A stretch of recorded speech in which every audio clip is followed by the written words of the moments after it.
నమస్కారం అండి. నా పేరు డాక్టర్ సువర్చల, జీవా ఫర్టిలిటీ సెంటర్స్ లో సైంటిఫిక్ డైరెక్టర్ని. ప్రెగ్నెన్సీ ట్రై చేసే ముందు ఖచ్చితంగా 3 months ముందు నుంచి ఫోలిక్ యాసిడ్ వేసుకోమని చెప్తారు. చాలా మంది వేసుకోరు, కానీ దాని ఇంపార్టెన్స్ ఏంటో తెలుసుకోవాలి. మీరు ఖచ్చితంగా ప్రెగ్నెన్సీ ప్లాన్ చేస్తున్నారంటే ఈ ఫోలిక్ యాసిడ్ అనేది వేసుకోండి. ఫోలిక్ యాసిడ్ ఒక అమైనో యాసిడ్, అంటే ఒక మంచి బలమైన న్యూట్రిషన్ అన్నమాట. ఇది మీ అండర్ని గట్టిగా పరుస్తుంది, దాని క్రోమోజోమ్స్ ని బాగా పెడుతుంది, గర్భసంచిలో రక్త ప్రవాహం బాగుంటుంది. ముఖ్యంగా ఏంటంటే పుట్టబోయే పిల్లల్లో న్యూరల్ ట్యూబ్ డిఫెక్ట్స్ ఉంటాయి. న్యూరల్ అంటే spine tube defects, spinal tube defects ఉండవు. ఇలాంటప్పుడు ఖచ్చితంగా ఫోలిక్ యాసిడ్ వేసుకోవాలి. చాలా మంది మన దగ్గర జీవా ఫర్టిలిటీ సెంటర్స్ కి మిస్క్యారేజ్ అని వస్తుంటారు.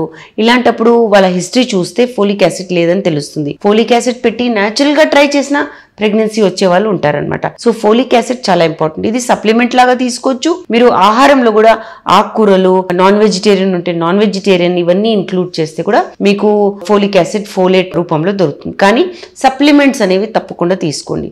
ప్రెగ్నెన్సీ ప్లాన్ చేస్తుంటే 3 months ముందే ఫోలిక్ యాసిడ్ స్టార్ట్ చేయండి. దీని గురించి ఇంకా వివరాల కోసం తప్పకుండా జీవా ఫర్టిలిటీ సెంటర్స్కి విచ్చేయండి. Thank you.